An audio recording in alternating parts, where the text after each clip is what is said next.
ऐसे दोस्तों, इस धरती पर ना जाने भाई कितनी ही प्रजातियां अपना डेरा जमाए बैठी है ना, लेकिन दोस्तों बाकी प्रजातियां जहां आज भी छीना झपटी कर खाने तक ही सीमित है, वही इंसान एक ऐसी प्रजाति है जो न सिर्फ अच्छे से रह रहा है बल्कि दूसरे ग्रहों पर भी जीवन की तलाश कर रहा है। लेकिन हम सबके दिमाग में दोस्तों एक सवाल आता है, इंसान धरती पर आया कैसे? और क्या सच में हमारे पूर्वज आदि मानव थे? अगर हाँ, तो ये सफर कितना लंबा रहा? कैसे हम आदि मानव से इंसान बने? आखिर क्या है हमारे पूर्वज यानी कि आदि मानवों का इतिहास? आज हम आपके सामने ये गुत्थी सुलझाने वाले हैं। आप बस हमारे संग अंत तक बने रहें। दोस्तों, आदि मानव का इतिहास कैसा था ये जानने से पहले हमें ये समझना होगा कि पृथ्वी पर इंसानों का जन्म हुआ कैसे। क्योंकि दोस्तों यहाँ तो डायनासोर्स रहा करते थे, तो फिर आदि मानव आए कहाँ से? दोस्तों ये बात है आज से लगभग 65 मिलियन साल पहले की, यानी कि 6.5 करोड़ साल पहले की। उस दौर में हमारी पृथ्वी पर डायनासोर्स का बसेरा हुआ करता था, लेकिन अब डायनासोर से दूर इंसानों को अपना बसेरा बनाना था। शायद नियति पहले ही सब कुछ लिख चुकी थी, इसलिए एक एस्टेरॉइड लगभग 70,000 किलोमीटर प्रति घंटे की रफ्तार से पृथ्वी से आ टकराया। ये एस्टेरॉइड दोस्तों इतनी तेजी से पृथ्वी से टकराया कि सब कुछ तबाह हो गया। देखते ही देखते पृथ्वी आग का गोला बन गई और डायनासोर्स का अस्तित्व खत्म हो गया।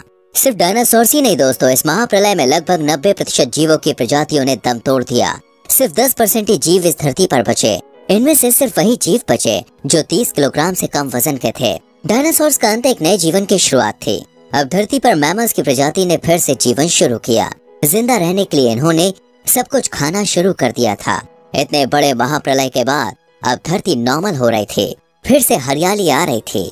धीरे धीरे धरती पर बचे जीवों में अडेप्टिव रेडिएशन की प्रक्रिया शुरू हुई और नई प्रजातियां जो पहले से बड़ी थी उनका जन्म हुआ।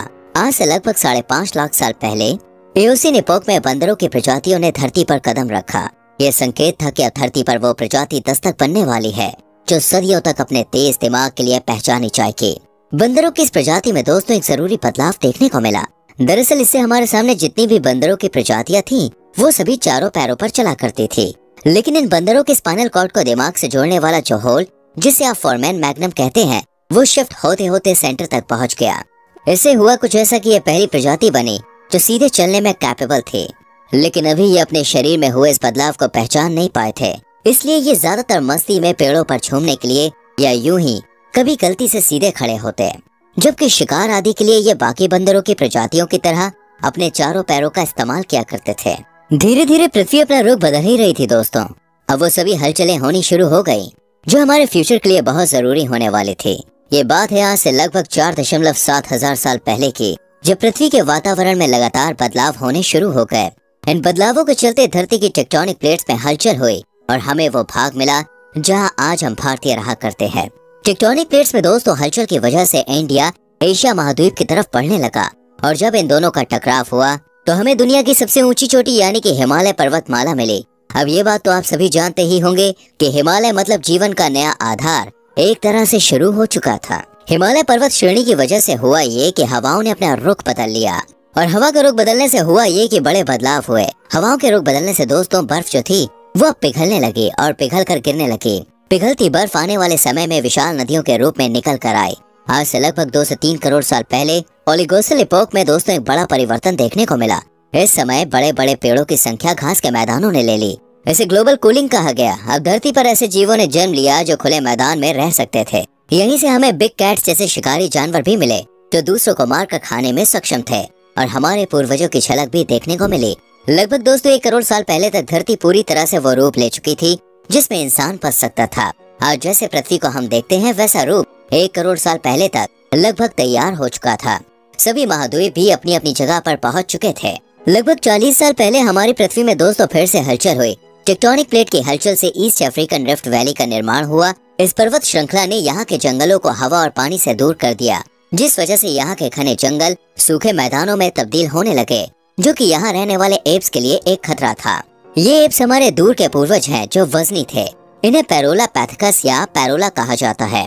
ये पेड़ पर रहना और फल खाना पसंद करते थे। सबसे पहले दोस्तों 2 पैरों पर चलना भी इन्होंने ही शुरू किया था। ये अपना शिकार और शिकार से सुरक्षा दोनों ही दोनों पैरों पर चलकर किया करते थे। बाद में जलवायु के हिसाब से द ग्रेट एप्स का डिवाइडेशन हो गया। कुछ चिंपैंजी और गोरिल्ला बने तो कुछ इंसान। जी हाँ दोस्तों, यहीं से मिले हमारे पूर्वज, वो पूर्वज जिनमें समय समय पर हुआ बदलाव आधुनिक मानव का रूप है।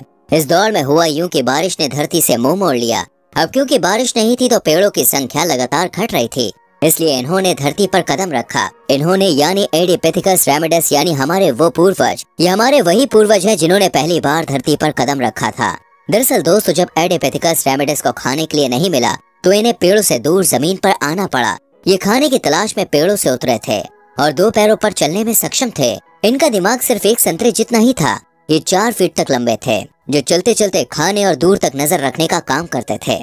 अब हमारे पूर्वज दोस्तों पूरी तरह से विकसित होने की कगार पर थे और समय के साथ साथ हमारे पूर्वजों का दिमाग और शरीर दोनों ही बदल रहा था। 23 साल पहले होमो हेबिलियस धरती पर विकसित हुए। आज आप जिन पत्थरों से दोस्तों तरह तरह के हथियार और चीजें बनाते हैं वो होमो हेबिलियस की ही बदौलत है, क्योंकि इन्होंने पत्थरों से धारदार हथियार का विकास किया। पत्थरों के इस्तेमाल ने दोस्तों हमारे पूर्वजों के हाथों और उंगलियों को मजबूत बनाया। इससे हुआ ये कि हमारे पूर्वज शिकार में और माहिर हो गए। समय अब तेजी से आगे बढ़ रहा था।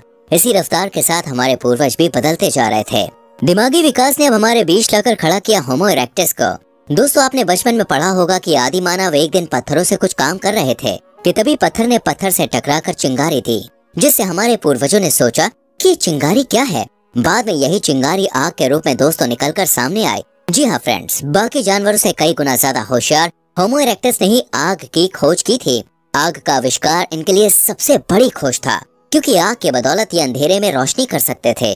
मशालों की मदद से रात के अंधेरे में भी जंगली जानवरों से बच सकते थे। इसके अलावा आग का सही यूज करते हुए होमो इरेक्टस ने खाना पकाकर खाना शुरू कर दिया। इसके साथ ही दोस्तों सर्दी के मौसम में गर्मी का एहसास भी लिया करते थे। यहीं से हमारे पूर्वजों ने खाने को पकाकर खाना शुरू कर दिया। पकाकर खाने में मेहनत कम होती थी। ये बची हुई मेहनत इन्होंने दिमाग में खर्च की, जिससे कई तरह की चीजों की खोज हुई। अब इन्होंने परिवार बनाना भी शुरू कर दिया। यहाँ से इंसान के दिमाग ने दोस्तों अपना असली शेप लेना शुरू कर दिया और लगभग 2 लाख साल पहले आदि मानव अपने असली रूप यानी कि इंसानी रूप में आ गया। इस समय तक आवाज की नली भी गले के ऊपर की तरफ आ चुकी थी, जिस वजह से आदि मानव बोलने लग गए थे। जानकारी एक पीढ़ी से दूसरी पीढ़ी में पहुंचनी शुरू हो रही थी। आदि मानव के विकास में आखिरी एवोल्यूशन था, क्योंकि इसके बाद होमो सैपियंस धरती पर बसने वाले थे। आज से लगभग 1 लाख साल पहले इंसान इतना कैपेबल हो गया था कि वो धरती पर कहीं भी जा सके। मजबूत हाथ, पैर और शरीर के साथ साथ दिमाग ने भी बहुत तरक्की कर ली थी। यहाँ से हमारे पूर्वजों ने एक जगह से दूसरी जगह पर जाना शुरू कर दिया, फिर एक महाद्वीप से दूसरे महाद्वीप और फाइनली एक जगह को तय कर अपना बसेरा बना लिया। लगभग दोस्तों 50,000 साल पहले धरती पर आइस एज शुरू हुआ, जिस वजह से हमारे पूर्वज बढ़ते हुए चाइना, ऑस्ट्रेलिया तक जा पहुँचे और लगभग 30,000 साल पहले हमारे पूर्वजों ने यूरोप में पहली बार कदम रखा और धीरे धीरे उनका दिमाग इतना विकसित हो गया कि वो आधुनिक मानव बन गया। उम्मीद है कि आपको ये वीडियो पसंद आई होगी। आपका कोई सवाल है तो पूछ सकते हैं कमेंट सेक्शन में। हमारी वीडियो को लाइक करके शेयर करना और आने वाली वीडियोस को देखने के लिए चैनल को सब्सक्राइब करके बेल आइकन प्रेस करें, जिससे आने वाली वीडियोस आपसे मिस ना हो। मिलते हैं दोस्तों अगली वीडियो में। अपना बहुत ख्याल रखें। Bye bye, take care.